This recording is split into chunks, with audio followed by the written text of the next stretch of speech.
Hey, I'm an idiot that reviews movies, and today I'm going to be reviewing A Quiet Place. A Quiet Place is directed by Jim from The Office, partially written by Jim from The Office, and starring Jim from The Office.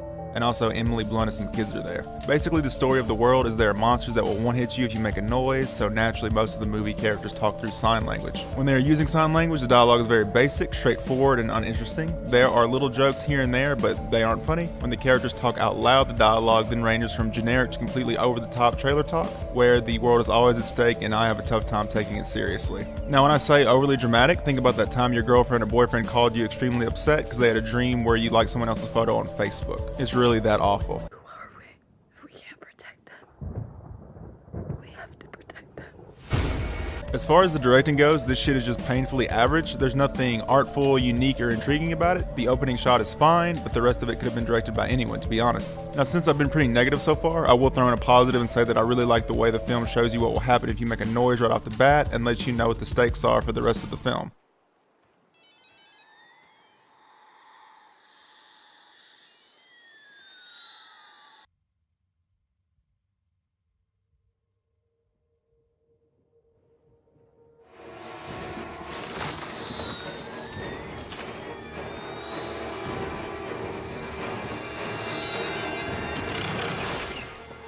Now back to being negative. Another issue I have with the film is that from the about 5-minute mark to the 43-minute mark, nothing happens. I'm fine with movies with the slow build-up like Seven, Hereditary, and Gone Girl because things are happening and characters are being developed, and there's no way you could just cut the first act out of the film and still have it make sense. In this movie, I'm fairly confident you could do that and nothing of value will be lost. There's one scene in this film involving a bloody hand that is so overly dramatic, I had to get up and take a walk.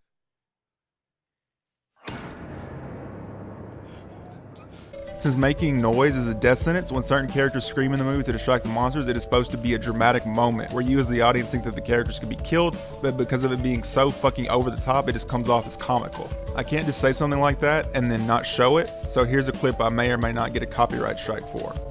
And no, I did not pirate this.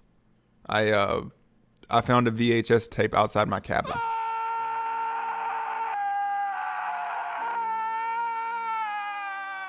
Let's hear it one more time.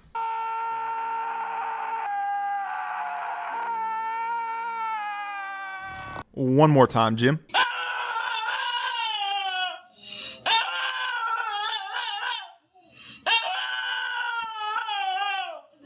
I am 100% going to use this over-the-top caveman from Geico scream in other reviews, so prepare yourselves. Also, this is a movie about not making noise, so the characters have to be really quiet, but there's a lot of music that's played over the course of the story, and there's nothing inherently wrong with the music. I just think it would be cooler to go all the way and not have any sound at all. And in case you were wondering, the ending is dog shit. Now, as tempting as it is to end the review here, I can't. I want to know what the fuck happened with this movie. I want to attempt to understand why so many people like it and why the film is the way that it is, so I'm going to go the extra mile. I got together with my boys in the lab and we started doing some complex equations that you couldn't possibly understand to figure out how this happened, and due to our selfless efforts, we discovered a few key pieces of evidence.